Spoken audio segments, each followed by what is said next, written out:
une querelle des anciens et des modernes. Évidemment, je vois bien qu'il y avait un peu de provocation derrière tout ça, et positive bien sûr. Mais je rappellerai que cette querelle, elle a été enterrée avec la pyramide du Louvre, où, avec le consensus qu'elle a créé, justement, la question n'était plus une question, ce n'était plus un sujet. Et donc, faut-il la relancer aujourd'hui à travers les matériaux? C'est toute la question qui va se poser, parce qu'on ne peut pas nier qu'il y a un clivage, que la nouvelle urgence écologique, indiscutable, et on connaît la mobilisation des architectes, des ingénieurs, des paysagistes, des maîtres d'ouvrage, on sait ça, mais malgré tout, justement, il y a souvent une opposition de plus jamais ça, vous voyez, c'est beaucoup ça. Donc la question est évidemment matériaux biosourcés, recyclage, reuse, hein, qui est quand même la grande question aujourd'hui, mais faut-il pour autant diaboliser le béton? Ce sera une question que j'aimerais vous poser au travers de ça, parce que vous tous, architectes, et vous-même, ingénieurs, avez à transformer plus qu'à détruire. Donc là va se poser la question de la réutilisation des choses, et donc de, comment faire un reset, si vous me passez cette expression anglaise, d'une technologie qui a quand même était une révolution au XXe siècle. On appelait même ça le liquid stone, la pierre liquide. Donc, c'est assez intéressant de voir comment vous allez nous parler de tout ça. Alors, c'est un débat où il y a 3 architectes et un ingénieur, non pas pour opposer architecte et ingénieur, loin de là, mais au contraire, vous allez voir à quel point il y a une complémentarité. Donc, nous écouterons Alicia Orsini, qui travaille à Corte, dans une agence qui s'appelle Orma Arquitectura. Et on l'a fait venir parce que précisément elle incarne le travail des architectes dans les territoires, et notamment en Corse, et pas seulement, mais surtout en Corse, là, avec justement, qu'est-ce que c'est qu'un circuit court, le travail avec des artisans du bâtiment, de savoir justement comment ces filières peuvent être opérantes, et elle l'a prouvé, et puis des expérimentations dont elle parlera bien sûr. Nous écouterons aussi Philippe Ram, dont vous connaissez, alors il est très connu dans cette maison, évidemment, il y enseigne, mais vous connaissez ici sa théorie sur c'en est fini de la forme suit la fonction. Aujourd'hui, c'est la forme, elle suit le climat. Donc évidemment, ça amène à beaucoup réinterroger les choses. Et puis Cyril Pressaco, donc de l'agence Thibault et Pressaco, qui ont montré comment on pouvait justement re-questionner la matière et autres, justement jusqu'au cœur de Paris, hein, avec notamment un bâtiment en pierre et d'autres programmes dont il va parler.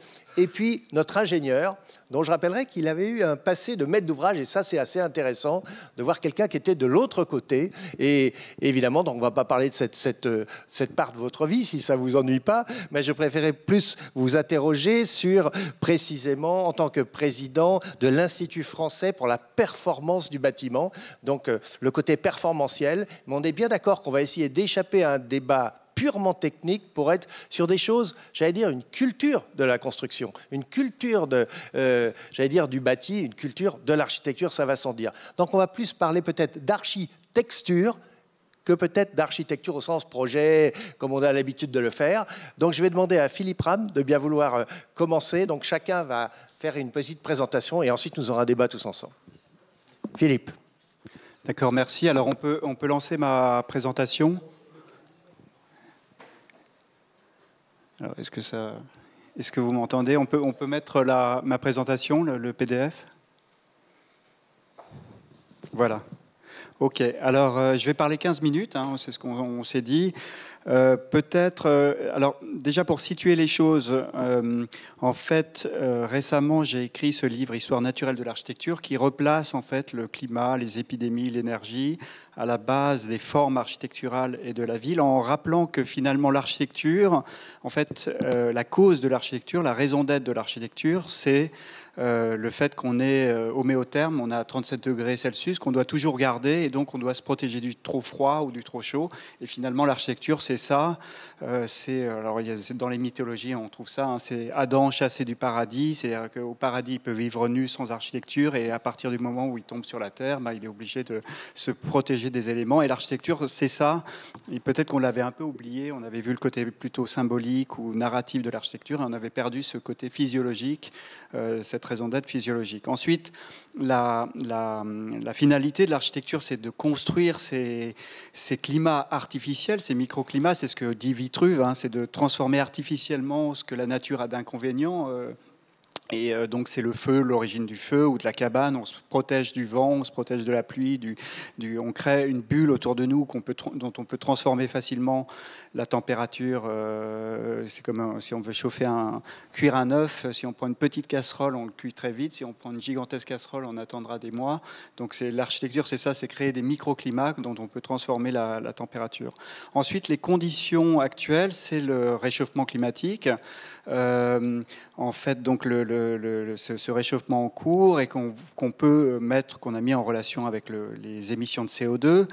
Et l'architecture, le bâtiment, le secteur du bâtiment est responsable de 39% des émissions de CO2. Donc à un moment donné, il y a quelques années, on entendait beaucoup parler de l'aviation, qui est responsable de 2% des émissions de CO2, moins du bâtiment. Mais quand on se rend compte que le bâtiment, c'est 39%, on se rend compte que les architectes sont vraiment en première ligne pour se battre contre le réchauffement climatique. Et donc, on doit prendre ça sérieusement dans notre mission d'architecte. Ensuite, si on regarde ce qui se passe au niveau de la répartition, d'où provient ce CO2, en fait, il est 3/4, c'est durant la vie du bâtiment, pour chauffer le bâtiment ou l'air conditionné, et 1/4, c'est pour les matériaux de construction. C'est pour ça qu'au départ, à partir de 1992, quand il y a eu le Rio, Kyoto, en fait, les architectes se sont plutôt souciés du problème de l'énergie du bâtiment. C'est parce qu'on voit, par exemple, dans les bâtiments de bureau, en rouge foncé, c'est l'énergie dépensée pour chauffer le bâtiment. En rouge clair, c'est les matériaux, l'empreinte carbone des matériaux. Et comme les programmes comme Minergie ou les RT, comme ça, sont devenus assez efficaces, on s'aperçoit finalement que l'empreinte carbone des matériaux devient la moitié du problème. C'est pour ça qu'aujourd'hui, il y a, après avoir combattu pour bien isoler les bâtiments, pour gérer les questions de ventilation, tout d'un coup, on vient aussi parler des matériaux dans le discours, puisque ça devient 50% du problème. Mais ce que je veux dire par là, c'est que si on fait que 9 cm d'isolation thermique, plutôt que 12 ou 15 ou 20 cm, on ne résout pas le problème. C'est pour ça ça ne sert à rien de faire un bâtiment en bois ou en pierre si on n'a que 9 cm d'isolation thermique, quoi. Il faut avoir 15 cm et après, OK, on fait sinon voilà. Alors, voilà, ça c'est l'empreinte carbone des matériaux. Et puis, je dirais au niveau de l'énergie, voilà, ce qu'on doit faire, c'est effectivement passer des bâtiments qui dégagent du CO2 à des bâtiments passifs, et c'est ce qu'on appelle finalement la transition énergétique. Alors de là, c'est là où je me situe, c'est-à-dire je me dis, si la cause est climatique, si la finalité est climatique, si les conditions sont climatiques, est-ce que les moyens pourrait être climatique aussi? Est-ce que les outils de l'architecte pourraient être climatiques? Est-ce qu'on est forcément obligé d'utiliser la géométrie, l'analogie, la symétrie comme outil architectural? Est-ce qu'on ne pourrait pas plutôt utiliser la convection, la conduction, l'évaporation comme principe de composition de l'architecture? Alors pour ça, je présente deux projets qui résonnent sur la question des matériaux, c'est-à-dire qu'on pourrait se dire, les matériaux, il y a la question de l'empreinte carbone des matériaux, donc si on veut, mais il y a aussi la performance thermique des matériaux. Et là, c'est par exemple ce qu'on appelle l'effusivité thermique ou l'émissivité thermique. Alors ça, c'est un projet qu'on a gagné en 2017 pour la Maison de la Radio, pour le cœur de la Maison de la Radio, dans le projet général d'Architecture Studio. On a fait ça avec Nicolas Dorvalbry, qui est le commissaire d'ailleurs de cette biennale. Dans ce projet-là, en fait, donc notre projet se situe au cœur de la partie ronde du bâtiment, au milieu. Et puis, dans le projet, il y a faire un café, des émissions en direct, des concerts, une librairie. Et on s'est posé la question, on a commencé à se poser la question par rapport au café, et se dire où est-ce qu'on va placer le café dans ce périmètre. on se dit, en été, on a envie de se mettre à l'ombre, boire de l'eau fraîche, et en hiver, on a envie de se mettre au chaud, au soleil, boire du chocolat chaud. Et finalement, on se dit, il n'y a pas un bon endroit, il y a une gradation d'endroits qui sont propices pour se placer. Et puis, on peut faire des transhumances ou des migrations entre l'été et l'hiver, entre différents moments de la journée. Et donc, ça, c'est une modélisation de la lumière qui tombe dans cet espace-là. En bleu, c'est là où il n'y a jamais de lumière. En rouge, c'est là où il y a beaucoup de lumière. Et on transforme ça en fait en forme. C'est pour ça que ce que disait Francis Rambert, c'est la forme suit le climat. C'est-à-dire que d'abord on modélise le climat, finalement on trouve les formes de cet espace, et puis et on les matérialise. Et là on les matérialise par la question de l'effusivité thermique. Alors l'effusivité thermique, c'est une propriété d'un matériau, et c'est pour ça que quand Francis parlait des matériaux modernes ou anciens, je dirais que là, ce qui est intéressant, c'est qu'on retrouve des raisons d'être des matériaux anciens qu'on avait perdus durant la modernité. Par exemple, en fait, un matériau qui a une haute effusivité, ça peut être le marbre. C'est-à-dire que quand on touche le marbre, on sent c'est froid parce que en fait, l'échange thermique entre la main qui est chaude et le marbre qui est plus froid puisqu'il serait à 21 degrés ou 25 degrés. Donc, il va nous sucer notre chaleur réellement. Donc, ça va réellement nous refroidir, et on va se refroidir par échange conductif, comme ça, thermique, dans le marbre. Et d'ailleurs, Viollet-le-Duc, quand il visite Saint-Pierre-de-Rome, en fait, il parle de l'immense sol de marbre de Saint-Pierre-de-Rome en disant que le matériau est choisi pour son pouvoir rafraîchissant. Et en fait, nous, on a totalement perdu cette dimension-là, puisque à partir de 1950, à partir du moment où il y a le pétrole, le charbon, on oublie la dimension thermique, si on veut, des matériaux, puisque tout est résolu par des machines artificielles.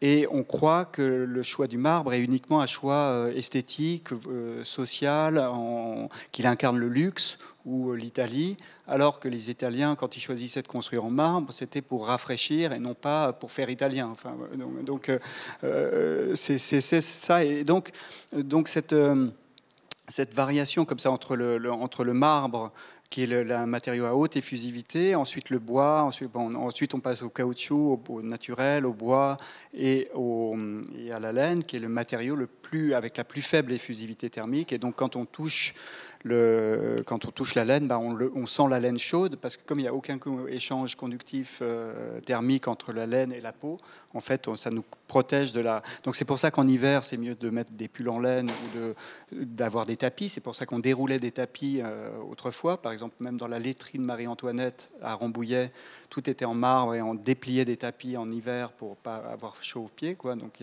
pour changer l'effusivité thermique.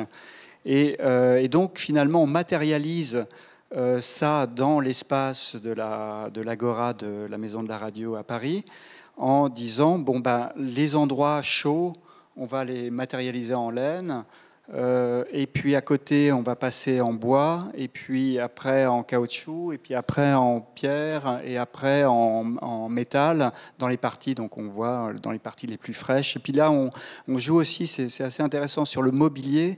C'est-à-dire que le mobilier, bien sûr, ça aussi, c'est quelque chose qu'on avait perdu. On a cru que le mobilier était juste c'était juste les goûts et les couleurs, mais par exemple, les chaises à bascule, en fait, c'était un instrument pour créer artificiellement du vent et pour se rafraîchir par convection, comme quand on souffle sur la cuillère à soupe pour se rafraîchir. Donc là, on choisit donc des chaises en métal ouvertes pour laisser passer le vent, pour se rafraîchir, tandis que quand on vient plus dans les parties plus chaudes, on arrive dans des choses plus enveloppantes, avec en laine, comme ça.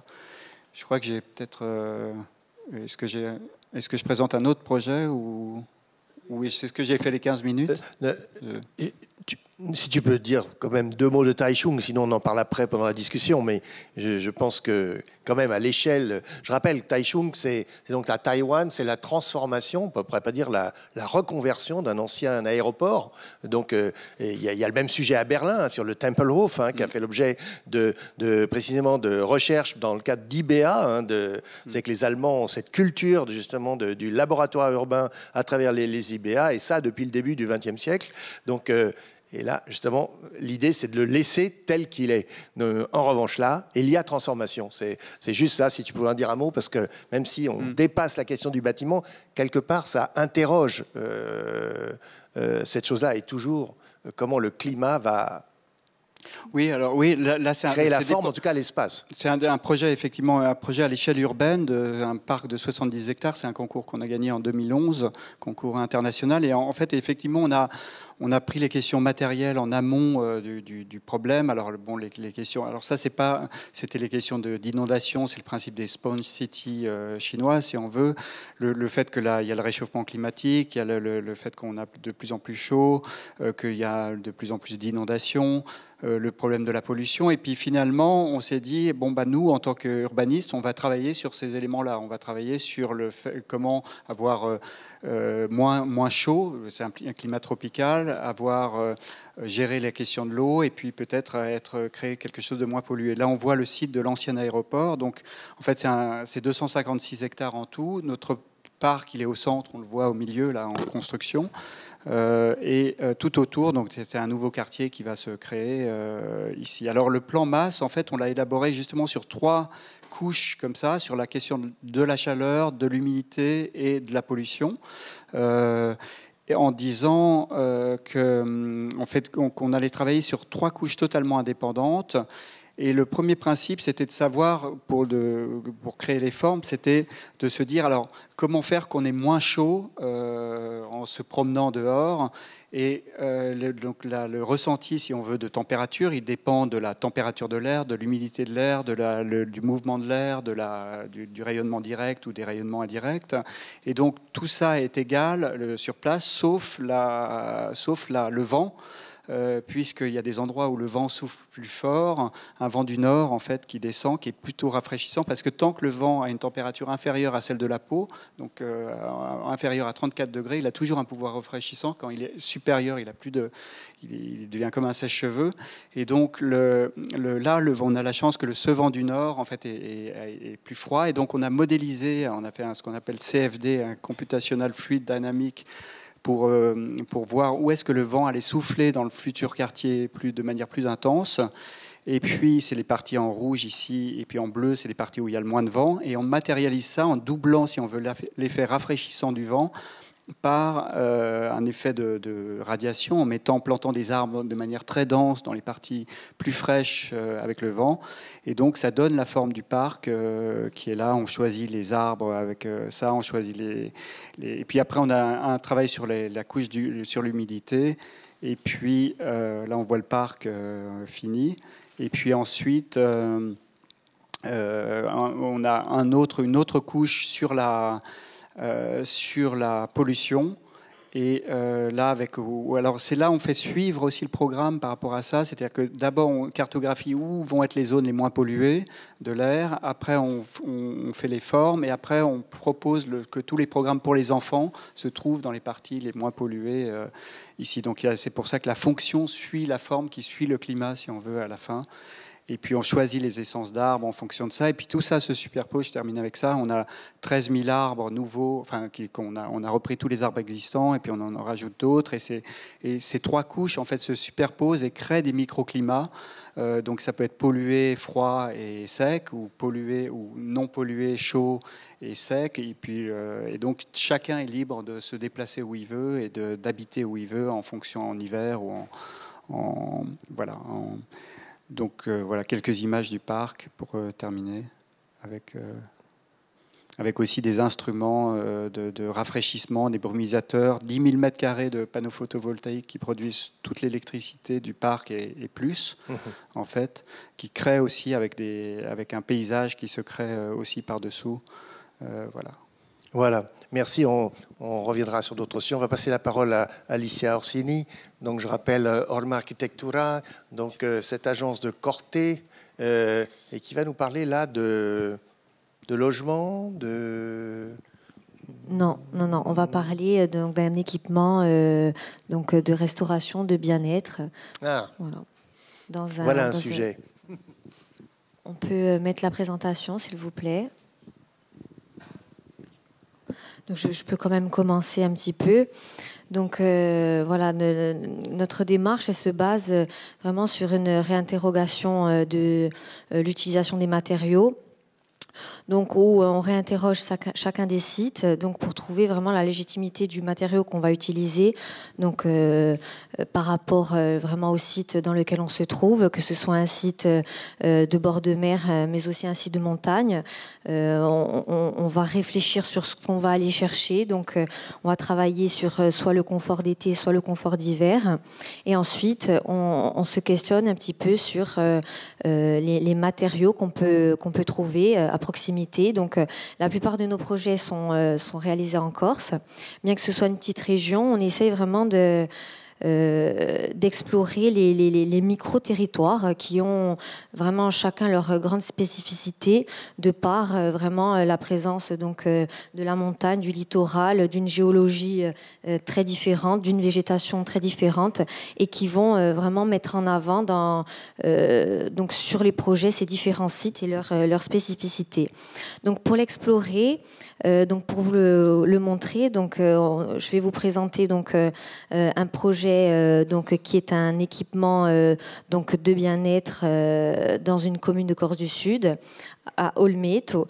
Donc c'est un village médiéval qui est perché, je dirais, sur une colline et où on peut apercevoir la mer et le golfe du Valinque. C'est un territoire très minéral, donc qui est constitué d'un granit d'une teinte ocre. Et aujourd'hui, on a notamment dans ces territoires granitiques la particularité de ne plus avoir de carrières, donc de carrières de granit. On a simplement des carrières d'agrégats, mais plus des carrières de pierre. Donc on a essayé, donc dans ce projet-là, voilà, de réinterroger ce site, donc qui avait des qualités vraiment paysagères très très fortes. On avait donc ces grands arbres centenaires, ces eucalyptus et ces oliveraies, donc qui témoignaient quand même d'un paysage assez particulier à flanc de colline. Mais aussi on avait ce sol qu'on peut voir donc sur cette photo dessus, donc ce socle, on va dire granitique, géologique, qui a été pour nous un petit peu une source d'inspiration. Donc ce tuf ocre, donc qu'on va voir donc sur les photos suivantes, qui finalement a été, je dirais, la base donc de notre réflexion pour mettre en place ce projet. Donc la demande, je dirais, des clients était plutôt particulière. Donc on est sur un site très vaste, d'une grande taille, donc avec donc des équipements donc de loisirs et une zone de camping. Et la demande donc se constituait donc c'est cette zone avec donc une bâtisse existante. Et l'idée a été vraiment de gérer, donc de générer un équipement qui serait donc comme une sorte de petite enclave à l'intérieur de ce vaste paysage pour créer comme une sorte de fragment de ce paysage. Donc cette matérialité donc a été donc pour nous la base de notre travail. Donc c'est un équipement privé. Donc après, je montrerai un petit peu la différence entre, j'irai le genre de demande, que ce soit public ou privé, parce que ça impacte forcément notre travail dans la démarche. Donc là, on a travaillé donc avec main dans la main avec des entreprises. Donc dès la mise en place du projet, on a mis en place des échantillons pour justement doser les agrégats, doser la teneur en eau, mettre en place la technique pour arriver vraiment à matérialiser donc ce béton straté qui génère en quelque sorte, je dirais, une coupe géologique donc sur le terrain. Donc on a donc un bâtiment plus épais qui vient être creusé, donc qui accueille l'ensemble des usages. Donc on y retrouve donc un espace donc de bien-être, des vestiaires, des sanitaires, des douches, mais également un jacuzzi, un hammam, un sauna. Donc on est sur donc vraiment un équipement qui accueille des espaces qui demandent, je dirais, une technique très importante. Donc, on a travaillé vraiment sur une masse, en quelque sorte, qu'on est venu creuser et qui vient accueillir les usages et du coup qui ne sont quasiment pas perceptibles depuis l'extérieur. On les devine quasiment pas. Donc, les poteaux et les différents blocs accueillent donc l'ensemble de ces usages. Donc, sur la photographie de gauche, on peut voir que cette masse, donc ce béton qui a une épaisseur de 40 cm, donc nous a permis de travailler donc, sur une masse brute à l'intérieur et à l'extérieur pour pouvoir profiter du confort d'été, parce que c'est un équipement qui est utilisé seulement en été. Donc on a privilégié cette caractéristique pour pouvoir vraiment offrir cette inertie. Et ensuite, on retrouve donc des cheminements qui peuvent être réalisés donc, autour des différents des blés qu'on a voulu laisser vraiment à nu pour vraiment sentir la manière dont on a excavé ce sol pour construire le bâtiment. Donc, ce qui nous a aussi poussé à utiliser donc la terre du site, c'est vraiment le programme. Donc, on a un équipement qui offre donc qui est d'une complexité assez importante. Donc, quand on est sur ce genre de donc là, on est sur la coupe sur le jacuzzi. Donc, on n'a pas mis en place d'éléments préfabriqués. Mais on est vraiment sur l'ensemble des équipements ont été réalisés complètement en béton. Et donc cela demande, je dirais, des éléments, des sous-sols techniques très importants. Donc l'ensemble du bâtiment possède, donc, je dirais, sa même superficie en sous-sol. Donc on était sur un projet qui demandait des déblais qui étaient énormes. Donc c'est aussi pour cela qu'on a voulu utiliser ces terres pour justement avoir vraiment la ressource directement sur place. Donc l'entreprise a donc excavé les terres, on les a triées sur place et on a réalisé directement donc ce béton de site. Et donc l'ensemble des éléments techniques sont complètement imperceptibles, donc afin vraiment de privilégier vraiment la minéralité et qu'elle justement qu'on ne voit que cette matière en fait. Voilà. Donc on a travaillé également avec donc de la pierre pour réaliser donc les espaces extérieurs. Et ensuite, on a utilisé quand même du béton architectonique où on a différencié les différents types de béton qui expriment pour chacun donc vraiment leur spécificité technique. Donc le béton compacté de terre vient porter par ses qualités de compression et on a donc ce couronnement en béton architectonique qui vient franchir pour également ses qualités porteuses.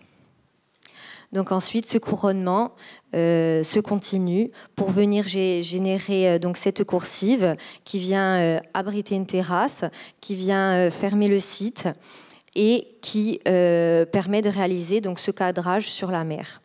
Donc on a travaillé donc sur des poteaux en métal et en béton qui permettent donc pour ceux en métal d'abriter la descente des eaux pluviales.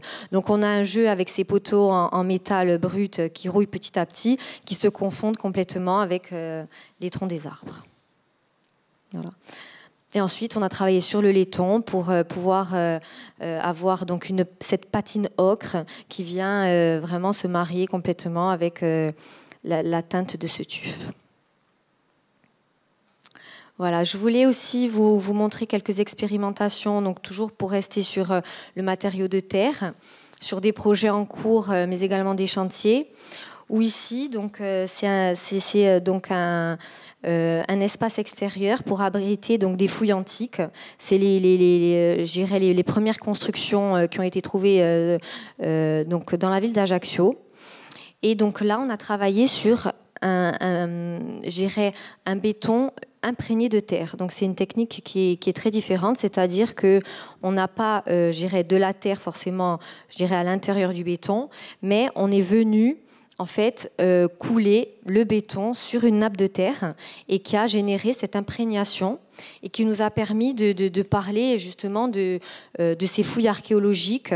Et cette casquette qui vient les abriter constitue comme une sorte de croûte terrestre qu'on aurait soulevée pour laisser voir ces fouilles-là. Donc ensuite, voilà, on a travaillé sur des colorations qui viennent parler donc des roches locales, mais aussi des différentes céramiques de terre cuite et qu'on a trouvées donc auparavant sur place. Donc là, c'est une technique qui est différente, mais qui travaille, je dirais, la terre presque plus dans sa symbolique pour exprimer ce projet. Donc ensuite, donc là, on est toujours sur donc un équipement privé, donc qui est sur donc la commune de Cargèse, où en gros, je dirais, ces illustrations permettent de montrer un petit peu, je dirais, le travail d'expérimentation où donc on réalise toujours en amont des échantillons, où on travaille sur vraiment les dosages, les teintes, les types de ciment, donc parfois du ciment gris, parfois du ciment blanc, en fonction aussi je dirais, de l'économie du projet. Et donc dans ce projet-là, donc on a expérimenté aussi donc l'utilisation de fragments de terre cuite, donc au sein des bétons, pour donc vraiment s'implanter au sein de ce village avec donc des roches porphyriques très rouges et ces toitures en tuiles canal. Et enfin, donc là on est sur un autre projet, donc là on est sur un équipement public, donc ça a du coup je dirais un impact sur les démarches qu'on peut mettre en œuvre, parce que voilà, on sait que le travail qui est fait en amont avec les entreprises est moins je dirais facile à faire lorsqu'on est sur un marché public. Donc dernièrement, on a expérimenté un petit peu donc pour la réalisation. Donc c'est un conservatoire de musique, donc sur une zone agricole où on a souhaité vraiment parler du travail de la terre qu'on avait autrefois, et on avait vraiment un sol alluvionnaire qui avait de grande qualité. Donc on a mis en place comme une sorte de concours d'entreprise où on a réalisé donc on a lancé un marché public avec donc pour le lot gros œuvre la réalisation d'un échantillon qui était donc réglementé dans le cadre de ce marché public. Donc ça nous a permis de toujours travailler sur ces expérimentations en amont pour avoir vraiment voir ce que cette terre peut nous amener, voir aussi ce que les entreprises locales peuvent nous apporter pour faire vraiment un projet qui réponde à tout ce territoire. Voilà. Très bien, merci Alicia. On voit bien là, le travail avec l'entreprise. Là. Comment ça se passe je ne pose pas la question uniquement parce que c'est en Corse, mais justement, comment on arrive à avoir des gens qui ont envie de s'engager là-dedans, ou bien c'est vous qui les persuadez à aller dans cette voie? Comment ça se passe? Eh bien, je dirais que quand il y a un projet d'architecture qu'on explique aux entreprises, qu'on arrive à embarquer avec nous, souvent on ne forme qu'une équipe, je dirais la maîtrise d'ouvrage, les entreprises, les architectes, où on va tous dans le même sens. En fait, on n'essaie jamais de leur donner ils ont des plans d'exé finis. Je dirais, ça marche pas trop comme ça. Nous, on essaye de travailler avec eux pour que justement, s'il y a des petites décisions à prendre, je dirais, pendant le chantier, elles aient compris, je dirais, la philosophie du projet, où on n'est pas dans le détail qui va changer le projet, mais on est vraiment dans ce parti pris général. Voilà, donc souvent, c'est plutôt bénéfique de les intégrer avec nous et de les embarquer vraiment dans le projet. Très bien, merci. On va écouter maintenant Cyril Pressaco. Donc, l'agence Thibaut Pressaco est dans une recherche permanente sur la question de la matière, en fait. Je ne sais pas comment vous y êtes venu. D'ailleurs, ça pourrait être la première question. Comment vous avez décidé de vous attaquer à cette question de la matière sur des programmes, on pourrait dire, classiques, du logement, du bureau, et en plus dans la métropole. Là, on n'est pas dans les territoires. Donc, c'est intéressant, parce qu'on imagine les rapports avec les entreprises, avec les maîtres d'ouvrage. C'est une autre histoire, comme on dit. Donc, comment vous vous engagez là-dedans vous-même? Juste une petite précision, pardon, c'est l'agence Barraud-Pressaco, c'est Thibaut Barraud. Voilà, pardon. Peut-être tellement l'habitude de l'appeler par son prénom. Comment on en est venu là? C'est peut-être une bonne question pour introduire. Je suis désolé, on n'a pas de visuel, mais on va surtout vous parler peut-être de la méthode et puis de la manière dont on appréhende ces questions des matériaux. On y est venu... peut-être d'abord dans la relation qu'on a avec les ingénieurs avec lesquels on travaille, et ça c'est peut-être aussi une question de fond qu'on va pouvoir partager tout à l'heure, mais je pense que les matériaux qu'on emploie ont tendance peut-être à redéfinir aussi les relations qu'on a avec les ingénieurs, et peut-être le poids relatif ou l'équilibre qu'il y a entre nous tous, parce qu'on leur pose peut-être des questions d'une autre nature, ou on va chercher chez les ingénieurs peut-être d'autres questions que celles qu'on avait l'habitude de se poser depuis, on va dire, le 19e siècle. Donc ça c'est une première chose, parce que je dirais que le matériau qu'on expose là dans la Biennale, c'est du béton de chanvre, et c'est l'ingénieur avec lequel on travaille régulièrement, Laurent Mouly, qui nous a amené à ce matériau-là, et nous on l'a apprivoisé. Alors comme il n'y a pas d'image, il faut expliquer. Donc dans la nef, il y a le projet de Barraud-Pressaco, précisément, qui est à Paris, et c'est la rue exactement? C'est la rue Marx d'Orma dans le 18e. Voilà. Donc, tu pourrais nous expliquer vous en parler un petit peu. Comment ce projet naît précisément, comment vous l'imaginez, parce que c'est une structure mixte, hein, c'est beaucoup plus subtil qu'on y pense. Je vais juste faire, avant d'en arriver à ce projet, présenter en 2 mots un précédent projet qu'on a réalisé en pierre massive porteuse dans Paris, donc de nouveau dans Paris, de nouveau dans un tissu dense, dans une dent creuse, un petit bâtiment de 17 logements. Qu'on a réalisé en pierre massive. Donc c'est peut-être aussi là où on est vraiment rentré pleinement de nous-mêmes dans ces questions des matériaux bio et géosourcés, avec un choix un peu arbitraire au départ. Hein. On s'est posé la question de savoir avec quoi on allait construire un bâtiment qu'on allait faire dans Paris. On s'est dit la pierre, ça nous a semblé assez évident. Mais la pierre peut-être avec une autre approche que celle qui était connue, celle qui a construit le Paris haussmannien. Donc avec... l'économie de la matière, avec l'économie des moyens aussi mis en œuvre, parce que la pierre ça coûte cher, donc il fallait aussi comprendre quelles étaient les filières de transformation, où se situait l'approvisionnement de la pierre, quelles étaient les techniques de transformation. Et donc ces questions-là aussi, elles amènent à manipuler le matériau, lui donner une forme qui est liée à cette connaissance-là. Et donc on a construit une façade avec peu de moyens, mais finalement des moyens assez expressifs. Et ce bâtiment, il mettait aussi en jeu une complémentarité des matériaux que tu évoquais juste avant, c'est-à-dire qu'on a des planchers bois, des murs en pierre, certains linteaux de grande dimension sont faits en béton parce que c'est le meilleur moyen de franchir des grandes dimensions. Et puis à l'intérieur, on a une structure interne qui est faite en métal, des portiques en métal qui portent ces planchers bois. Donc une grande complémentarité des matériaux, une certaine coexistence aussi des filières de production. Et je rajouterais que l'isolant était aussi en béton de chanvre, à l'arrière de la pierre, protégé par la pierre, un isolant intérieur, ce qui se faisait finalement plus trop à l'époque, mais un isolant en béton de chanvre, donc lui-même biosourcé. Et donc quelques années après, on a fait le projet qu'on présente ici à la Biennale, qui est un projet mixte, dans le sens où on a une structure primaire faite en béton armé, poteaux dalles, des poteaux toujours aussi avec cette idée, comme le précédent projet, qu'on envisage la réversibilité longue des bâtiments qu'on construit, parce qu'on construit pour le coup des bâtiments sur un temps long. On peut se poser aussi la question de la durée des bâtiments, la durée de vie des bâtiments qu'on fabrique. Donc on cherche à ne pas figer le plan, à ne pas paralyser le plan, comme disait Le Corbusier, avec plutôt des structures ponctuelles à l'intérieur. Donc quelque chose d'assez archaïque, d'assez rudimentaire, poteaux dalles, béton, tout ça. Donc une économie des moyens structurels, on pourrait dire, mais sans forcément chercher à se soustraire totalement au béton.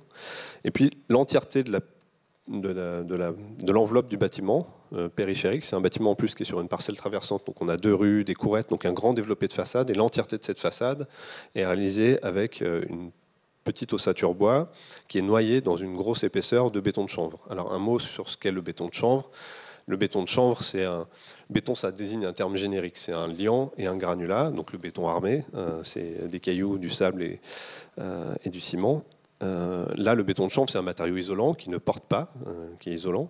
Il est fait de chaux et de chènevotte. La chènevotte, c'est des petits morceaux d'écorce du chanvre, de la tige de chanvre.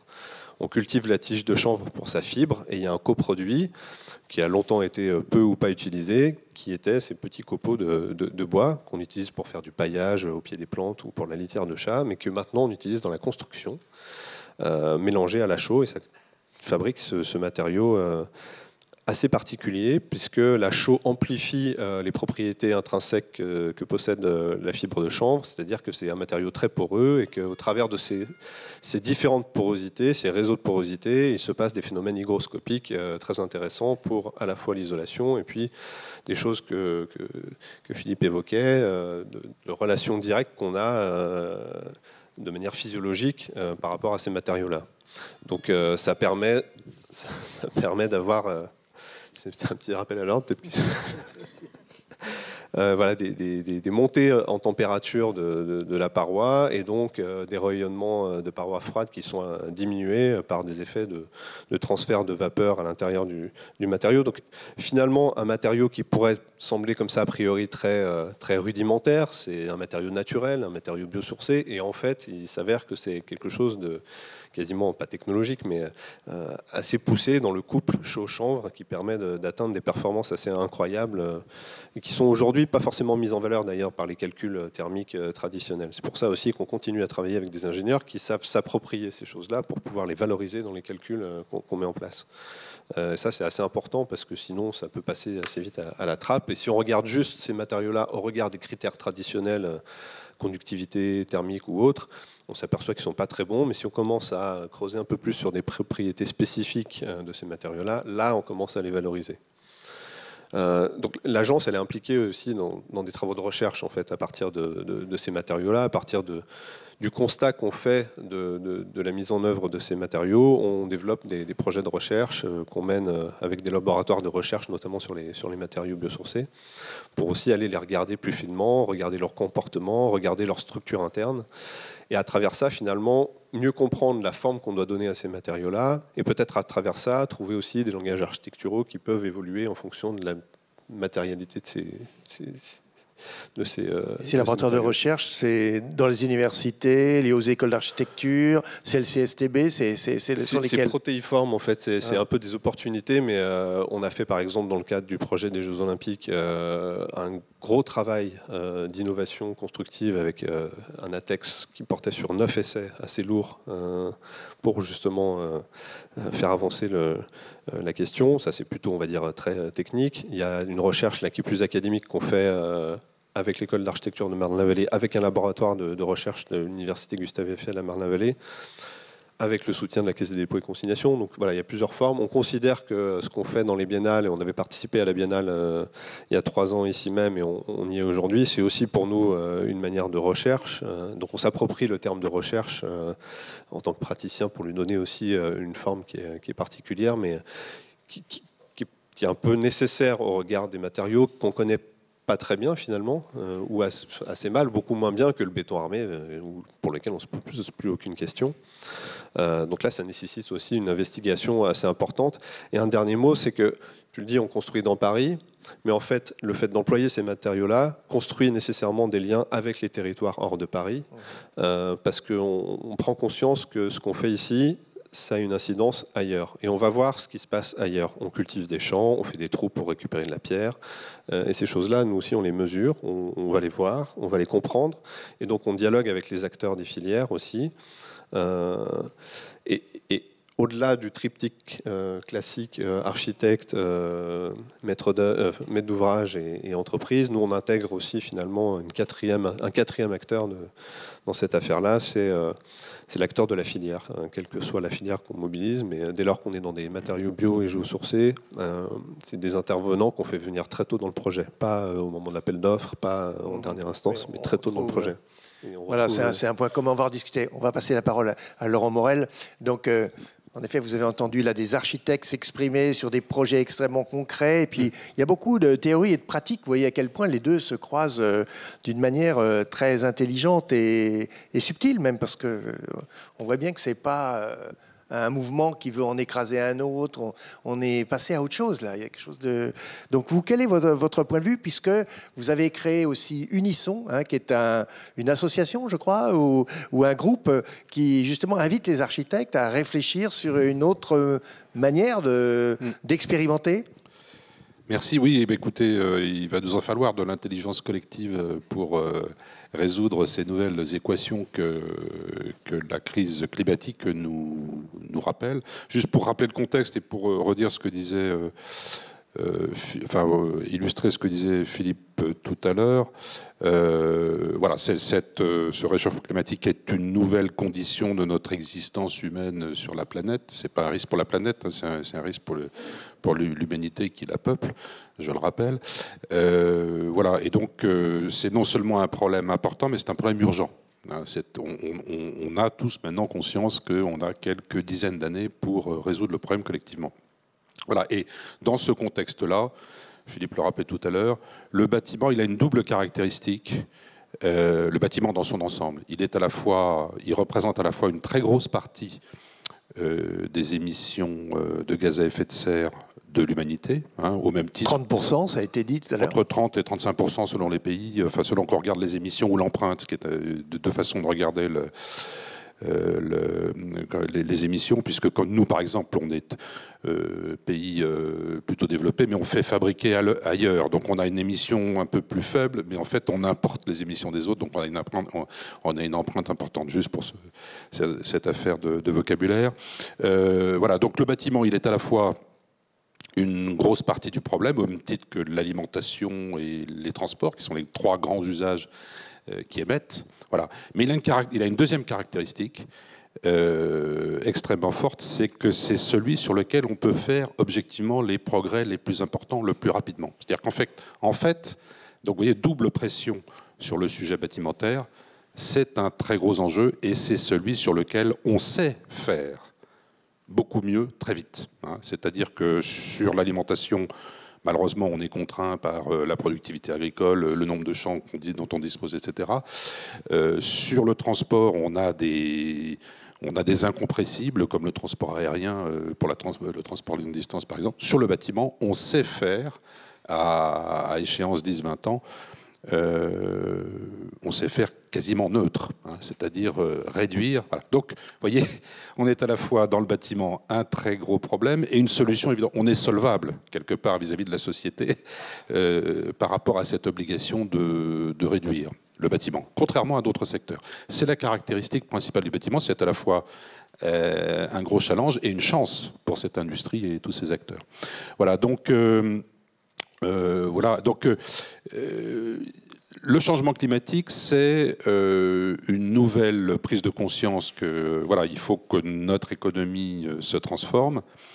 C'est une nouvelle préférence collective très importante des citoyens consommateurs, des entreprises, des États, de la finance, etc. Donc voilà, une très forte pression s'exerce, et notamment du point de vue réglementaire.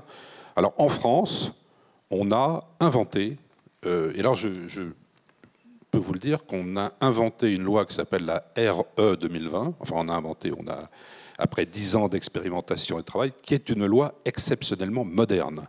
Alors pour une fois qu'on fait quelque chose de bien, je vais quand même le dire. Alors elle n'est pas sans défaut, elle n'est pas sans raccourci et elle devra être améliorée. Mais globalement, la RE 2020, qui est une amélioration de la RT 2012, est un progrès absolument quantique du point de vue de la règle. Et nous avons l'honneur, la chance et le mérite en France de devoir nous affronter les premiers avec cette réglementation extrêmement moderne. Qu'est-ce qu'elle a d'extrêmement moderne ? Eh bien, Philippe le disait tout à l'heure, autrefois on s'est préoccupé avec cette réglementation thermique 2012, on s'est préoccupé de la performance énergétique du bâtiment.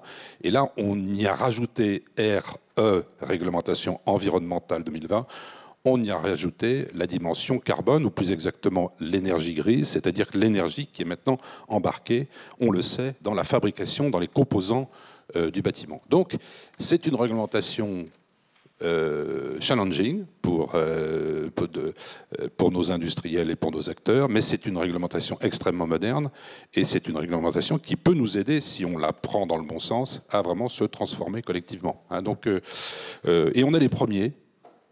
On est les premiers à faire ça en France et en Europe, en Europe et dans le monde. Et je pense que le monde entier va regarder comment est-ce qu'on se dépatouille avec cette nouvelle réglementation. Alors, évidemment, cette réglementation, on vient sur vos sujets et on voit déjà, ce qui est très intéressant, c'est que tout autant que vous êtes dans ce métier de l'architecture, vous êtes déjà en train de vous préoccuper d'une nouvelle façon d'agrémenter les matériaux.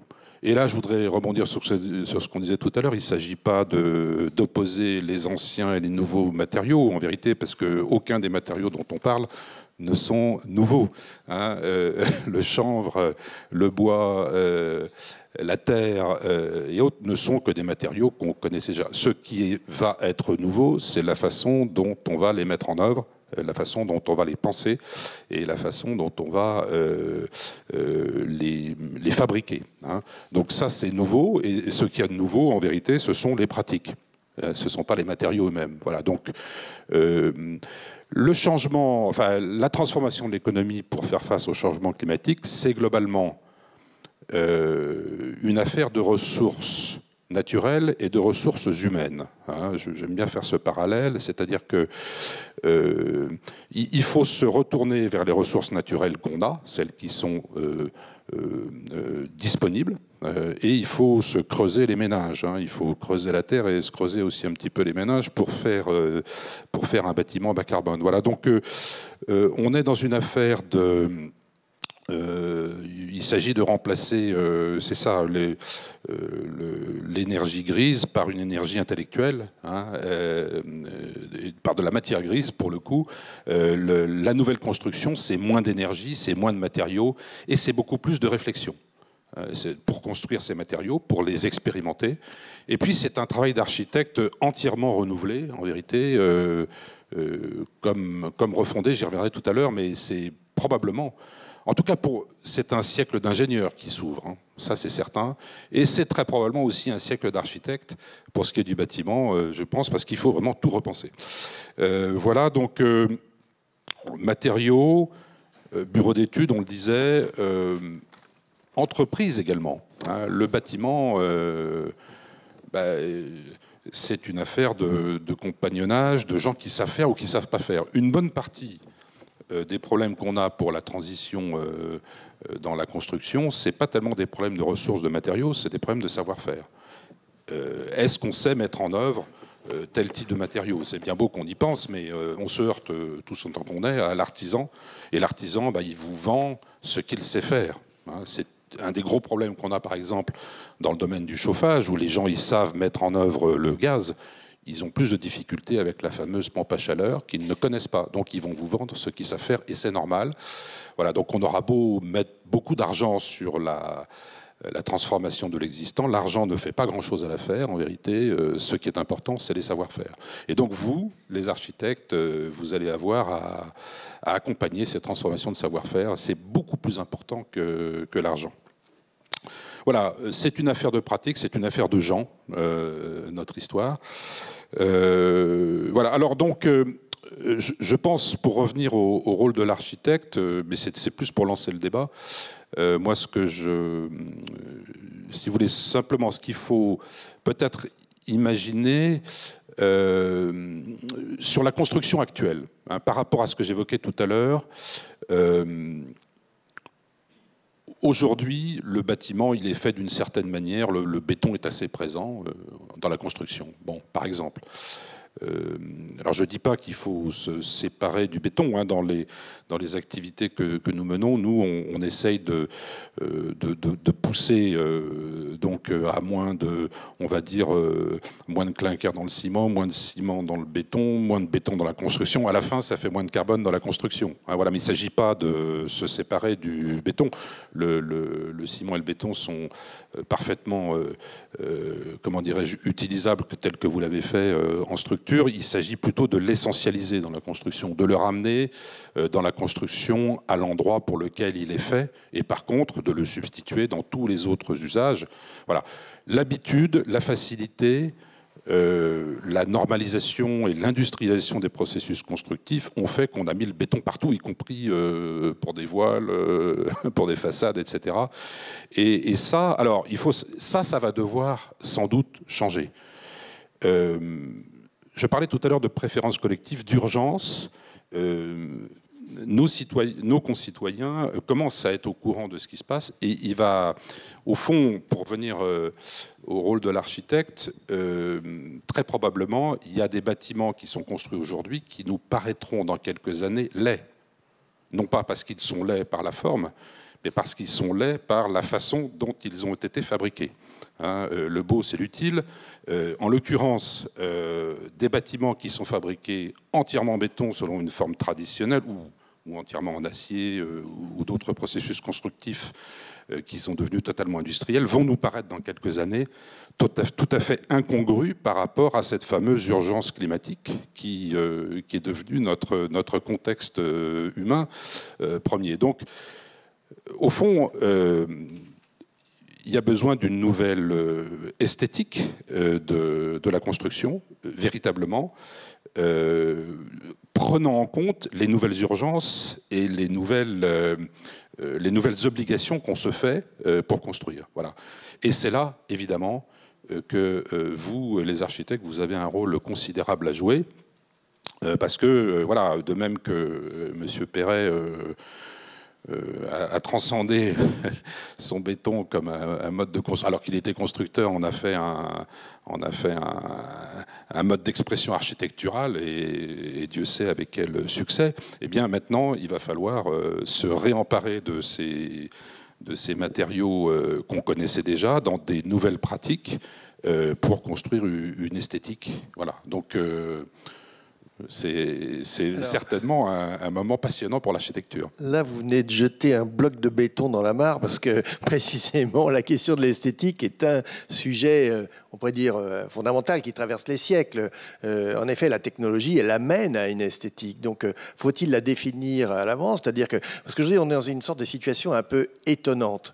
Et là, j'aimerais bien avoir l'avis des architectes, et le vôtre aussi au passage. On a l'impression qu'on est dans une obligation plus de moyens que de résultats. Or, avant, il semblait que précisément, c'était l'architecte qui choisissait à la fois le mode constructif et donc la matérialité, et que ça faisait sens ou pas. Et là, on a l'impression qu'on oblige. Il faut construire en bois, il faut construire en paille, il faut faire ci, il faut faire ça. Une sorte de moralisation autour de ce sujet qui est quand même qui interroge. Pour le moins, je ne sais pas. Mais c'est pas de la morale, c'est de la physique. C'est-à-dire qu'il faut. On a une vraie obligation, pardon, il y a une vraie urgence, une vraie obligation. On se fait une obligation, à juste titre, de résoudre ce problème de réchauffement climatique, donc de résoudre le problème des émissions. Donc si on continue on ne va pas s'arrêter d'habiter, on ne va pas s'arrêter d'aller à l'hôpital, on ne va pas s'arrêter d'aller à l'université ou dans les écoles, et on a besoin du bâti. Donc la population du monde est en croissance, donc on a besoin du bâtiment. Et on a besoin en même temps absolument de changer notre mode constructif. Donc c'est une urgence, c'est pas de la morale, c'est de la physique et de la sociologie. Hein. Non, et donc, il y a quand même toute une. Non, mais parce que vous avez l'air de nier, mais je peux vous dire que j'en suis le témoin. Oui. Il y a une moralisation de ça. D'ailleurs, en Suisse, qu'est-ce qu'on en pense justement? Parce que quand même, c'est assez fort. On parle le débat sur la frugalité, il amène à ça. La frugalité, elle est expérimentée au quotidien. Vous venez de le montrer magnifiquement bien, mais il y a aussi de la théorie par rapport à ça. Donc, qu'est-ce que vous en pensez? Je pense que le débat, effectivement, sur la question de la beauté, il est extrêmement intéressant parce que en réalité, nous, notre génération, enfin l'ancienne génération, si on veut, on pense que la beauté est de l'ordre du subjectif, c'est-à-dire que c'est tout d'un coup un génie qui va décider qu'il faut faire une forme comme ça, avec un coup de crayon bizarre, et puis ça va être beau, et puis on va pas le questionner parce que c'est un génie. Enfin, c'est un peu la génération, pour donner des noms, comme Philippe Stark ou des gens comme ça, quoi, de Jean Nouvel, qui font des... Et en réalité, c'est leur subjectivité, leur liberté, si on veut, de choix, était totalement sous-alimentée, enfin, alimentée par le pétrole qui était derrière. C'est-à-dire qu'ils pouvaient faire n'importe quoi parce que derrière, il y avait du charbon et du pétrole qui leur permettaient de faire n'importe quoi et de penser que c'était leur génie qui décidait de ce qui était bien ou pas bien. Bien sûr qu'aujourd'hui, tout d'un coup, c'est plus effectivement, c'est plus comme le pétrole n'est plus là, comme on est obligé de baisser. Ben, c'est plus Jean Nouvel ne peut plus faire un coup de crayon et dire c'est génial. On dit mais c'est n'importe quoi ce que vous êtes en train de faire, ça n'a plus de réalité et donc ça devient effectivement laid. Parce que c'est totalement associé à une surconsommation d'énergie fossile. Et donc, tout d'un coup, on se dit, mais non, mais il faut faire un truc en paille, et ça sera beau. Donc, ça, c'est très marxiste, en fait, parce que on avait complètement perdu l'idée que la notion de beauté est en fait issue des conditions matérielles. C'est-à-dire que c'est les conditions matérielles qui déterminent la superstructure esthétique, juridique ou morale. C'est-à-dire que chez Marx et chez Engels, c'est assez intéressant parce que, par exemple, chez Marx, on peut pas trouver de condamnation, par exemple, de l'esclavage, de l'esclavagisme. En fait, il dit les sociétés agricoles sont esclavagistes. Les sociétés du charbon sont démocratiques et les sociétés des chasseurs-cueilleurs sont anthropophages. Et en fait, chez Engels, il explique que l'esclavagisme est un moment de mieux que l'anthropophagie, en fait, lié au passage des chasseurs-cueilleurs aux sociétés agricoles, et que finalement le communisme sera la forme d'une société alimentée au charbon. Donc aujourd'hui, s'il n'y a plus le charbon, en fait, effectivement, les notions de beauté et d'esthétique sont en train de se transformer totalement. Et c'est pour ça qu'aujourd'hui, on trouve un bâtiment en béton, et ça a changé en 5 ans, totalement laid. Alors qu'on adorait les bâtiments suisses de Valerio Olgiati, ou je ne sais pas, il y a 5 ans, aujourd'hui, on les trouve laids parce que effectivement, ils sont... S'ils étaient construits aujourd'hui, bien évidemment qu'ils sont c'est les témoins de leur époque. Donc c'était pas faux à leur époque. D'ailleurs, c'était des beaux bâtiments de leur époque. Mais aujourd'hui, en fait, il y a une transformation totalement des critères esthétiques à cause des conditions matérielles. C'est le CO2 qui détermine les choses. C'est-à-dire que c'est pas... Et ça, c'est intéressant parce que c'est ce que je dis dans cette histoire naturelle de l'architecture. Je dis, on a, en fait, entre 1950 et 2019, on a surestimé l'importance de l'être humain dans les décisions générales. C'est-à-dire qu'on croit que c'était un génie humain qui dessinait les choses, mais Engels dit, par exemple, que s'il n'y avait pas eu Bonaparte, il y aurait eu un autre Napoléon. Enfin, c'est des moments historiques qui déterminent et que les êtres humains, finalement, sont c'est ce qu'on dit aussi aujourd'hui, c'est que par rapport au virus, par exemple, les êtres humains c'est plus l'être humain qui est devant et les virus qui seraient derrière, en fait, que l'être humain pourrait être en fait le moyen de locomotion des virus. Enfin, on n'est pas forcément devant l'histoire, et que finalement, en tant qu'être humain, on est aussi des moyens de locomotion, des moyens Donc je pense qu'aujourd'hui, c'est effectivement l'empreinte carbone et le critère esthétique et le critère de beauté, et c'est très littéralement, c'est pas une question, c'est de la morale. Alors oui, c'est une question de morale, parce mais que c'est un changement de morale. Vous déclarez que c'est laid parce que c'est pas, c'est bien un jugement moral. Oui, mais la morale est elle-même déterminée par ça, par les conditions matérielles. C'est ce que dit Marx, en fait. Les formes politiques, les formes sociales. Je voulais juste qu'on en convienne, c'est tout. Mais juste pour préciser, mais je comprends très bien le point. Sur l'histoire, juste un petit mot sur l'histoire des combustibles fossiles. Alors, pour être très précis, Marx était assez fasciné par le charbon, parce que le charbon, il fallait beaucoup de monde, beaucoup d'ouvriers pour l'extraire. Donc ça allait assez bien dans son. Puis à son époque, le fossile, c'est du charbon. Mais le pétrole a complètement déjugé Marx, en vérité, puisque le pétrole, lui, c'est une énergie infiniment disponible et qui demande très peu de gens gens pour l'exploiter. Donc la contradiction, donc le fossile porté à la fois dans l'histoire en 50 ans, une justification du marxisme dans un premier temps, puis sa contradiction absolue dans le monde pétrolier plus libéral américain, etc. Donc juste pour... ça c'est l'histoire, hein, oui. Oui. Mais oui, donc juste pour préciser sur l'aspect... oui, moi je rejoins tout à fait ce que vous dites et je le redis. Il s'agit, c'est pas de la morale, c'est de la préférence collective. Ou la morale, si on dit que la morale est une préférence collective, alors oui, la nouvelle préférence collective que je citais, parce que ce terme est vraiment important, que je citais en préambule, la nouvelle préférence collective, c'est une préférence pour une société qui fait attention à la ressource naturelle. Voilà. Voilà. Et donc, au sens de cette préférence, oui, effectivement, il y a des bâtiments qui étaient magnifiques il y a quelques années dans le niveau de connaissance qu'on avait, qui, si on les démarrait aujourd'hui, ne seraient pas dans les mêmes critères de beauté. Voilà. Oui, disons anachroniques pour le moins. Le beau, c'est l'utile. Voilà, oui, mais on ne va pas discuter ce grand principe, on pourrait presque dire vitruvien. Cyril. Non, pour compléter ce que dit Philippe, quand tu parles de l'héroïsme esthétique de Jean Nouvel ou d'autres, ça c'est l'architecture exceptionnelle aussi. Mais on peut se poser aussi la question de l'architecture ordinaire, dans le sens où le logement, ce qui constitue aussi la grande partie du logement, qui est peut-être pas dictée aussi par qui retombent sur les mêmes problématiques de béton et de recours aux énergies grises par habitude, mais c'est plus lié à l'industrialisation, à nos grandes majors du BTP qu'on a la chance d'avoir en France, qui ont rationalisé, optimisé leur outil de production pour rendre systématique, qui sont peut-être en train de se convertir, mais avec une certaine forme d'inertie. Mais je dirais qu'on n'est pas forcément dans la rupture aussi qui peut apparaître comme ça quand on dit « Ah, d'un coup, on trouve que c'est laid, etc. » Oui, il y a un changement de paradigme, donc il y a un changement de lecture des choses.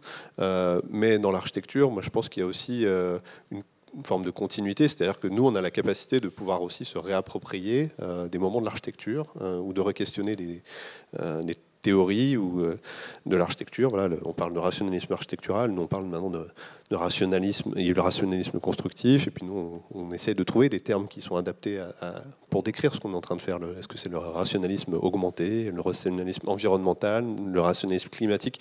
On se pose des questions aussi, et on se les pose en allant chercher dans l'histoire de l'architecture aussi des ressources qui sont importantes. Éric Lapierre disait il n'y a pas longtemps au pavillon de l'Arsenal, on ressource l'architecture, mais je pense que c'est important aussi de ne pas être uniquement dans une grande rupture qui ferait une forme de table rase intellectuelle aussi à un moment donné, en disant et nous renvoyer peut-être aussi trop directement à une architecture vernaculaire voilà, qui est déterminée par son milieu, de conditions de savoir-faire, de géographie, de climat, de moyens, et puis qui est le seul déterminant de l'architecture, alors que non, il y a encore d'autres couches. Et je pense qu'on a la chance aussi d'avoir ce monde globalisé dans lequel on est, qui nous permet aussi de faire des transferts d'idées entre des formes, des techniques et des matériaux, sans être enfermé dans un localisme aussi. Enfin, je mets quelques petits... Non, mais c'est intéressant parce que tu viens de parler d'Éric Lapierre, et Éric Lapierre à la Triennale de Lisbonne, il y a 3 ans, avait précisément, on pourrait presque dire théorisé, sur la question de l'économie de moyens. Mais non pas comme une sorte de réponse à l'économie budgétaire, on ne parle pas de ça, mais justement du choix constructif, on a parlé de Viollet-le-Duc tout à l'heure, de rationalisme et autres. Il parlait même d'une poétique de tout ça, exactement comme on a parlé d'une poétique du béton avec justement Auguste Perret, et vous avez bien raison de nous rappeler cette belle figure. Et il y a là quelque chose qui, on voit bien, tous les 3 et tous les 4, mais pas dans le même rôle, vous êtes sur l'économie de moyens, non? C'est le sujet de l'époque aussi, non, Alicia? Oui, c'est je dirais, le sujet qui J'irais pour rebondir par rapport à ce que tu disais tout à l'heure, c'est le sujet, mais après, j'irais chaque architecte aussi met en œuvre sa propre sensibilité. Donc voilà, on n'est pas forcément forcément dans cette sensibilité d'économie de moyens ou d'utilisation de matériaux, je dirais bas carbone. Chaque architecte met en place sa sensibilité vis-à-vis, je dirais, du projet, vis-à-vis de ce qui l'entoure. Mais néanmoins, cette problématique d'une architecture bas carbone, elle questionne donc sur une économie de moyens, mais elle questionne aussi sur la mise en avant des savoir-faire. Donc on retrouve, je dirais, une architecture qui va être élémentaire et qui nécessite du coup vraiment la mise en avant des savoir-faire ancestraux qui, on s'aperçoit aujourd'hui, s'émiettent peu à peu. Donc on a du mal aujourd'hui quand pour pas dire qu'ils sont en voie d'extinction. Complètement. On a l'impression. J'irais pour travailler aussi beaucoup la ressource en bois, donc en circuit court. On s'aperçoit que quand on sort du mur à ossature bois classique, on a du mal à trouver quand même de la main-d'œuvre pour mettre en place, passer de la forêt à la construction. Donc là, ça demande aussi vraiment la présence d'un savoir-faire qui aujourd'hui nous pose question. Voilà. Philippe, justement, économie de moyens, ça c'est quelque chose qui croise la question climatique? Oui, je pense que effectivement l'économie de moyens, il y a une empreinte carbone plus faible à un moment donné, donc c'est pour ça que effectivement de faire des colonnes comme vous faites, des colonnes et dalles ou poutres en béton, et puis de laisser le reste en remplissage qui soit avec un matériau avec une très faible empreinte carbone, ça semble la bonne chose à faire. Je dirais que ce qui est intéressant aussi, c'est de voir comment les choses évoluent, c'est-à-dire qu'au début, les architectes n'avaient aucun intérêt pour les questions climatiques et les questions, je dirais il y a 15 ans ou 20 ans, comme ça, quasiment pas d'intérêt pour ces questions climatiques, ni énergétiques, ni au niveau de l'empreinte carbone des matériaux. Ensuite, c'est plutôt le politique qui a imposé aux architectes de faire les RT 2012 ou Minergie en Suisse ou Passive House, comme ça. Donc les architectes se sont un peu révoltés. Il faut dire que notre profession a été aussi coupable d'une forme de résistance à ces normes. Et donc le fait de passer d'accepter ça, la question énergétique a pris un peu du temps, et même n'est jamais tout à fait passé. Ensuite, on est arrivé à la question de l'empreinte carbone des matériaux depuis 3 ans, je dirais, avec vous, et donc avec les bâtiments en pierre, en paille, tout ça qui a un succès, on pourrait dire, énorme aujourd'hui, et qui finalement valide tout ce qui, en fait, on a dû attendre tout d'un coup, mais là, toute la question écologique maintenant est validée. Et puis on va un peu plus loin, on se dit alors c'est quoi l'étape d'après? Ça devient comme en Belgique où on n'a plus le droit de construire ailleurs que là où ça a déjà été construit. Et puis ça devient aussi certaines positions de dire qu'il faut totalement arrêter de construire. Donc il y a un mouvement de dire on arrête, les architectes arrêtent de construire, on stoppe. Donc s'il y a des positions plus radicales qui se font aujourd'hui comme ça. Donc je dirais qu'effectivement on avance comme ça dans une forme d'histoire par rapport à cette question des émissions de CO2. Non, mais là où vous avez raison, c'est que si on prend une des icônes de la modernité, le Centre Pompidou, quand Piano Rogers le dessine en 1970, c'est, j'allais dire, open bar. C'est-à-dire qu'il pouvait, si vous me passez l'expression, dire qu'il pouvait tout faire. Et justement, c'est ce qu'on attendait de ça, d'une machine culturelle et urbaine extraordinaire. Ça donne le bâtiment qu'on connaît.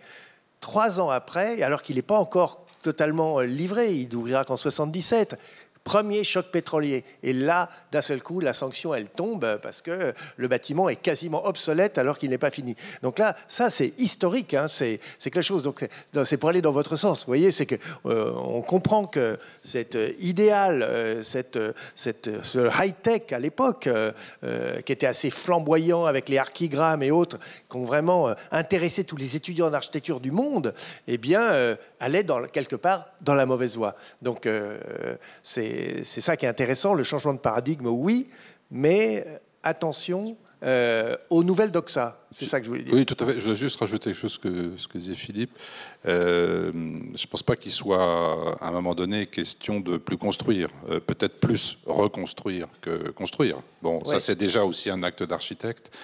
Et d'ailleurs, il y a aussi une dimension importante dans la nouvelle pensée sur les matériaux qui va prendre aussi beaucoup plus d'importance, qui est celle du réemploi.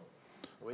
Du réemploi des éléments d'abord de seconde œuvre et puis progressivement peut-être aussi des éléments d'architecture, enfin de structurels, pourquoi pas. Hein, c'est-à-dire que là aussi, dans la beauté du bâtiment tel qu'on va le concevoir ou le reconcevoir, il y aura le fait qu'on conçoive le bâtiment comme une banque de matériaux et que les poutres et que les planchers et que les portes et que les sanitaires et que tout ça soit vu au-delà de cette échéance de 50 ans comme des éléments réutilisables. Voilà.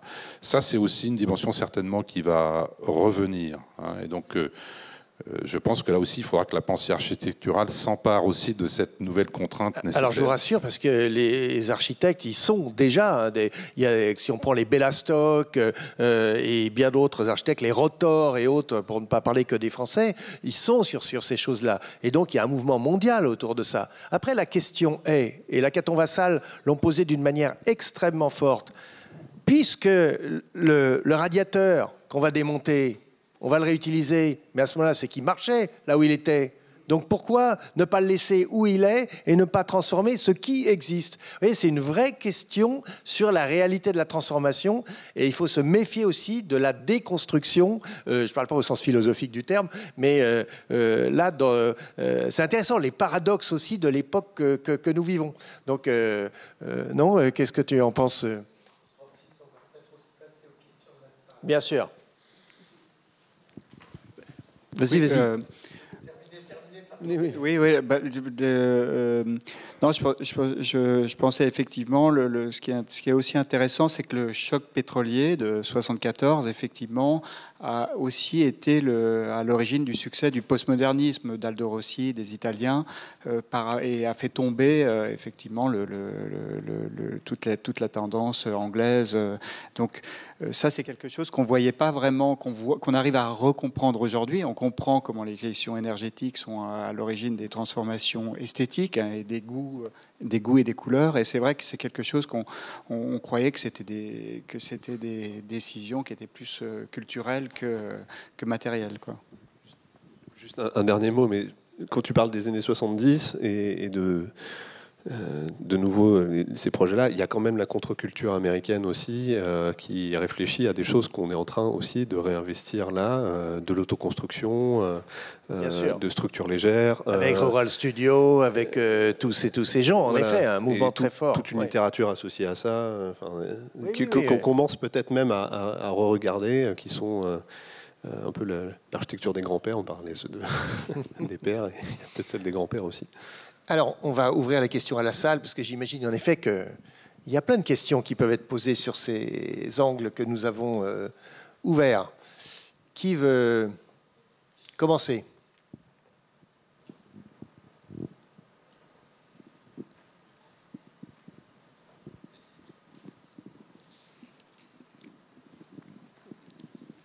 En attendant que la...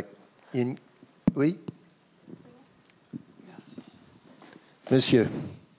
Oui, bonjour. Je voudrais revenir sur la question des filières évoquées par Monsieur Pressaco. Est-ce que vous sentez que les nouveaux matériaux, parfois, comme disait Monsieur Ram, ne sont pas forcément si nouveaux que ça, s'organisent? Est-ce que les filières sont vraiment en train de s'organiser, de promouvoir leurs matériaux, de trouver les moyens de les produire et de façon écologique d'ailleurs, hein, par exemple à l'instar des biocarburants, sans remplacer d'autres cultures? C'est une question essentiellement pour les architectes. Quelles sont vos visions? Alors c'est une excellente question parce qu'il y a vraiment un sujet, par exemple, ne serait-ce que sur la question du bois, où aujourd'hui la filière française, elle est ce qu'elle est, et on voit bien que le bois, il vient de Pologne, de Finlande et autres. Je sais bien qu'on est en Europe, mais il y a quand même un sujet là par rapport à ça. Donc la question de la filière, c'est une question clé. Oui, on a le sentiment, enfin, nous, on sent, enfin, moi je le sens comme ça, hein, mais qu'on est extrêmement moteur de ça. C'est-à-dire qu'on est architecte, nous, on est prescripteur. Donc, en fait, c'est nous qui fabriquons la demande, d'une certaine manière. Après, est-ce que les filières sont capables de suivre? Est-ce que, on est dans un monde globalisé, de flux, où les matériaux...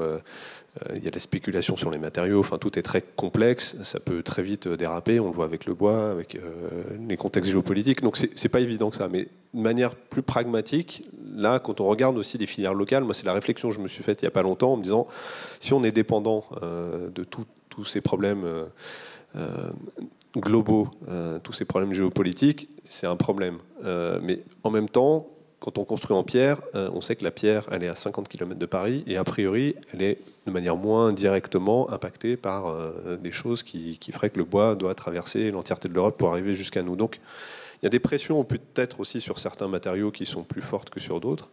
Et après, les filières, entre guillemets, nouvelles, si on parle du béton de chanvre, hein, c'est un matériau nouveau, le béton de chanvre, hein, c'est pas un vieux matériau. Il est fait de matières premières qu'on cultive depuis très longtemps, mais c'est un matériau très très récent, et il y en a d'autres. Et sur ces matériaux-là, il y a beaucoup d'avancées, il y a beaucoup de soutien de l'État, et les réglementations vont être des boosters extraordinaires pour le recours à ces matériaux-là et aider les filières à se structurer. Enfin, moi, je le vois comme quelque chose de très optimiste. Il y a une faute, oui, mais c'est justement... Et l'image qui est dans l'exposition, là, où on voit ces blocs, on a l'impression que c'est dans une carrière de marbre, et non, c'est justement du chanvre, et c'est dans l'Aisne, c'est ça? C'est dans l'Aube, c'est la chanvrière qui est à Troyes dans l'Aube, et pour nous, c'était une grande surprise, en fait, de voir un outil industriel de cette taille-là, par rapport à un matériau qui véhicule quelque chose de très artisanal, un peu beatnik, voilà.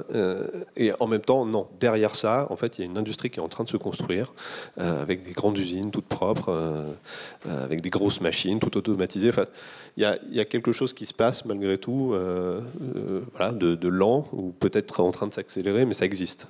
Ça existe sur des usines là qui fabriquent des murs à ossature bois en béton de chanvre préfabriqués. Enfin, il y a plein de choses qui se passent. Des investissements très lourds dans la construction en pierre. Je parle des sujets que je connais sur ces filières-là, mais non, ça évolue. Aussi parce que nous, on les prescrit. Sur la question de la filière, on a bien vu, Alicia, ce que tu montrais, que tu arrivais justement presque à la créer, là, ou en tout cas la susciter. C'est ça qui est intéressant, non? Oui, de la même manière, voilà, c'est nous, architectes, qui créons cette demande. Donc nous, pour avoir aussi essayé de remettre, je dirais, à neuf la filière bois, parce qu'aujourd'hui, la Corse, elle a des forêts de pin lariche qui ont des qualités structurelles remarquables. Aujourd'hui, il n'est plus du tout utilisé en bois d'œuvre, donc c'est une filière qui est complètement, je dirais, endormie. Et on a réussi, donc, grâce aux volontés, je dirais, communes de la maîtrise d'ouvrage, aux volontés politiques régionales, de justement essayer de relancer cette filière dans un circuit court, en coupant donc le bois dans une forêt, en travaillant avec l'Office national des forêts sur les quantités de bois à mettre en place, avec des ingénieurs donc spécialisés qui nous ont permis justement de délimiter une coupe. On l'a coupé, on l'a mis en bord de route. On a donc des scieurs qui l'ont récupéré, qui l'ont scié, on l'a charpenté, et tout ça dans un rayon de 60 km. Donc, je dirais, s'il n'y a pas de projet qui expérimente ce genre de choses, malheureusement, les filières vont rester à l'état d'endormissement. Mais lorsqu'il y a des projets qui sont mis en place, elles sont quand même là et elles répondent à l'appel. Et je trouve que c'est plutôt, moi, c'est plutôt dans un état d'esprit optimiste qu'on essaye justement de les provoquer. Voilà. Dans la dimension R&D, on pourrait presque dire aujourd'hui, pour employer un discours d'entreprise, mais en effet, des agences développent ça. Lipsky Rowley, par exemple, ils ont une cellule de recherche au sein de l'agence. Et vous, là aussi, Barreau Bressaco, vous êtes exactement, et toi aussi, en fait, vous êtes tous là, j'allais dire, aux prises avec la matière, et ça, c'est vraiment très, très intéressant. D'autres questions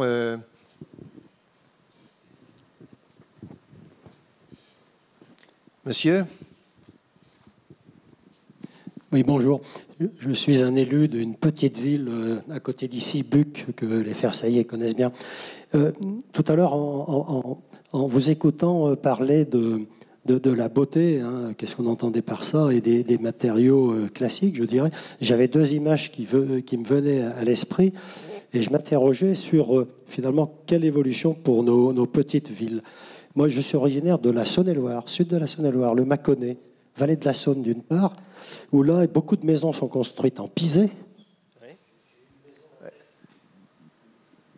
J'ai une maison en tête 1861, donc tout est en pisé, 1 mètre de hauteur de mur avec des pierres du secteur. Pisé, la charpente est en peuplier très souvent. C'est de la tuile romaine, hein, dans ce secteur-là. Et c'est des maisons qui tiennent très bien le coup, qui sont très agréables l'été.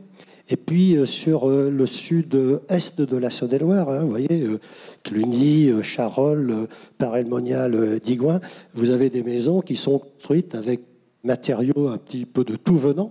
Galets de Loire, par exemple, mélange de galets, de briques, de silex, charpente en chêne, les toits, tuiles... Je suis fâché avec le micro, tuiles plates, petits moules. L'esthétique de ces deux types de construction est superbe. Comment pourrait-on retrouver ce type de construction dans nos régions, dans les petites villes, pour des petits programmes? Et ça, c'est la question que je me pose en tant qu'élu. Alors la question, je pense que les exemples qui ont été montrés tout à l'heure déjà prouvent qu'il y a une voie tout à fait possible et déjà à l'œuvre, on pourrait presque dire, et j'en suis le témoin en tant que critique d'architecture, c'est ce que je vois. Moi, je suis assez optimiste et si ça peut vous aider, je pense, je vais vous citer un exemple. Parce que vous voyez, Saône-et-Loire, un architecte s'appelle Clément Vergélier, a réalisé un bâtiment en terre en plein cœur de Lyon, d'ailleurs dans le nouvel laboratoire urbain qui s'appelle Lyon Confluence. C'est dans un environnement de béton où il y a des expérimentations sur le béton tout à fait intéressantes avec des très grands architectes suisses, mexicains et autres. Et qu'est-ce qui se passe? Un bâtiment de bureau est construit en pisé. Donc là aussi, c'est de vouloir justement remettre une technique, parce qu'il y a une histoire à Lyon par rapport à ça. Et à cause justement des crues de la Saône et du Rhône, et justement, Lyon avait été traumatisé par cette question, avait dit plus jamais ça. Et là, justement, ce qui est intéressant, c'est qu'on y revient. Voilà, c'est ça que je voulais vous dire, c'est que c'était esthétique que vous attendez. Voilà, elle est produite par des projets et rien ne prédestinait l'architecte a priori. On lui demandait pas forcément de faire ça. C'est lui qui a choisi ça. Je dis qu'il a, comme vous, étudié à l'EPFL. Il y a peut-être un lien de cause à effet. C'est ça qui est assez intéressant. Alicia, tu voulais donner un avis? Je pense que, on va dire, ce genre d'architecture, elles ont, donc on peut les voir dans ce paysage, elles ont leur légitimité parce que c'est voilà une architecture vernaculaire qui répond, je dirais, vraiment à des besoins complètement élémentaires. Et je pense que aujourd'hui, c'est possible de réinterpréter ce genre d'architecture. C'est possible de se poser les questions de comment elles ont été construites, quelles techniques. Vous parlez de, je dirais, de murs de moellons, donc l'utilisation du moellon. Comment on pourrait l'utiliser dans ses dimensions propres et réinterpréter ce genre d'architecture, c'est possible de gérer de façon contemporaine en vraiment les étudiants et en se posant la question de chaque élément, comment on peut gérer les mettre en œuvre aujourd'hui sans bien sûr tomber dans du mimétisme ou dans du pastiche. C'est un peu ça l'enjeu, mais je pense qu'il y a beaucoup de réponses de tout un tas de projets qu'on peut retrouver en France qui arrivent à le faire petit à petit. Oui. En fait, la question qui est posée là, c'est qu'il y a-t-il un nouveau langage de l'architecture par la matérialité? On parlait tout à fait, en effet, que le paradigme avait changé, mais est-ce que, précisément, le langage va changer réellement, puisqu'on revient à des formes assez archaïques, à vrai dire. La terre, la pierre, tout ça, c'est absolument fabuleux. Mais voilà, il y a quand même... C'est intéressant, le paradoxe de cette époque, non? Oui, et oui. Ce qui est intéressant, c'est qu'on s'aperçoit que les styles culturels, enfin, quand il y avait des styles régionaux comme ça d'architecture, étaient liés effectivement à la quantité de pluie, à la géologie, au type de matériaux qu'on trouvait là. Et ça c'est aussi quelque chose qu'on a perdu, parce qu'on associe la culture à des décisions politique, mais en fait, s'il y avait des styles régionaux, c'est parce qu'il y avait des conditions climatiques régionales.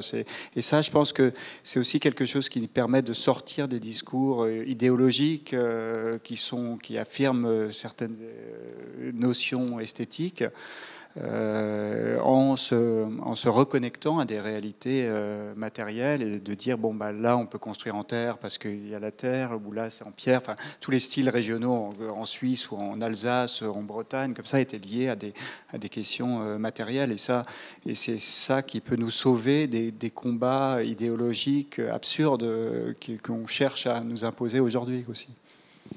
On va être obligé d'arrêter notre débat. Je voulais parler terminer peut-être là-dessus, sur la question des remblais, des blais, remblais et autres. On voit que sur le grand projet du Grand Paris, avec le métro express et autres, il y a eu justement des architectes, et il y en a un qui présente quelque chose ici, je parle de Joly et Loiret, précisément sur comment réutiliser cette terre. Donc il y a cette logique de réutilisation à des échelles intéressantes, et la question du sous-sol est aussi une question qui arrive dans l'architecture. Donc voilà, ça nous rend assez optimistes. Hein. Je sais pas, je voudrais pas, mais je trouve que tous leurs témoignages, hein, je vous remercie beaucoup, tous les quatre, avec vos différents éclairages, et justement de montrer que les pratiques de l'architecture, précisément, eh bien, nous annoncent quelque chose de, en tout cas, peut-être une nouvelle révolution, non?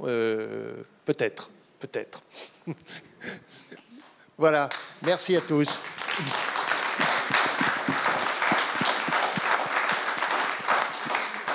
Aller jusqu'à dire que le beau c'est l'utile, ça c'est un peu trop. Justement, il y aura un débat sur plus vers ça. Il y aura un débat sur le beau demain, dirigé par François. Bon, tu vois, François, la question de l'esthétique, c'est invité. Voilà. On vous remercie tous. Restez, parce que justement, on va être dans le prolongement de ce qui vient d'être dit par un débat sur le